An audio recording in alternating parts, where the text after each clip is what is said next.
शायरों में से एक और हास्य कवि सुरेंद्र शर्मा मौजूद रहे। सुरेंद्र शर्मा की मौजूदगी में इस किताब का अनावरण किया गया। हमारे संवाददाता सौम्या ने डॉक्टर कविता से खास बातचीत की, आइए सुनते हैं। इस वक्त हम जश्न अदब एक प्रोग्राम में हैं जहां पर साफ तौर पे जो कलाकार होते हैं उनको नवाजा जाता है, मगर इस सब के बीच हमारे साथ इस वक्त खास मेहमान हैं जिन्होंने एक किताब लिखी है, जाने तू या जाने ना। क्या कहेंगी मैम? मुझे मैं जानूं या तू जाने। मैं जानूं या तू जाने, तो अब इस मैं जानूं या तू जाने का क्या कारण था और क्या सोचकर आपने ये खूबसूरत लाइन दी उसे? ये कविताएं कभी भी सोच समझकर या किसी कारण से नहीं लिखी जाती हैं। ये तो ऊपर से उतरती हैं, आमद होती है, तब जाके कुछ कविताएं होती है। और ये जो मेरी किताब है, जो टाइटल है, इसका जो शीर्षक है मैं जानूं या तू जाने, ये एक तरह से एक सूफियाना गज़ल है कि दो लोगों के बीच की जो बॉन्डिंग होती है उसे वही दो लोग अच्छी तरह से समझते हैं, दुनिया उसको नहीं समझती।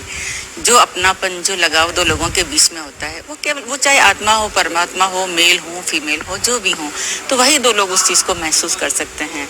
तो ये मेरी कनेक्टिविटी आप समझ लीजिए। मैं ऊपर वाले से कह रही हूँ कि मैं कैसी हूँ, तू कैसा है, मैं जानूं या तू जाने। तो बाकी की गज़ल में अंदर पढ़ूंगी तब आप रिकॉर्ड करिएगा।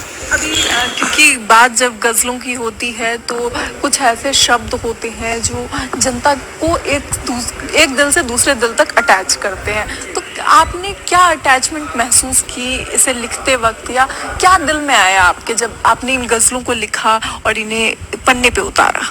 देखिए, गज़लें जो होती है, केवल गज़लें ही नहीं, कविता, कहानियाँ, जो भी हम लोग शब्द की साधना करते हैं, जो कुछ भी लिखते हैं, वो हमारी भावनाओं से ही जुड़ी होती है। तो कवि सिर्फ अपनी व्यक्तिगत भावनाओं को ही नहीं अपनी शायरी के ज़रिए व्यक्त करता है, बल्कि अपने आसपास अपने मित्रों की, परिवार की, देश की, समाज की, सभी की भावनाओं को महसूस करके वो अपनी शायरी में उतारता है। तो इसीलिए वो जो पब्लिक होती है, जो पाठक होते हैं, वो उन रचनाओं से खुद को कनेक्ट महसूस करते हैं। उनको लगता है कि यही बात तो हम कहना चाहते थे, लेकिन वो कह नहीं पाते, लेकिन शायर आसानी से कह देता है। तो ये एक ईश्वरीय देन होती है, गॉड गिफ्ट होती है, ये हम अपनी भावनाओं को व्यक्त कर पाते हैं। अगर आप इसका जवाब देना चाहे तो ये मैं बिल्कुल आप पे छोड़ती हूँ कि आजकल शब्दों पर, भाषाओं पर जो है वो राजनीति हो रही है। उर्दू भाषा को लेकर के कुछ बयान दिए गए पिछले दिनों, आपने कहीं सुना हो? क्या लगता है आपको कि शब्दों पे राजनीति सही है, भाषाओं का? कतई नहीं है। साहित्य और अदब को राजनीति से, सियासत से दूर रखना चाहिए।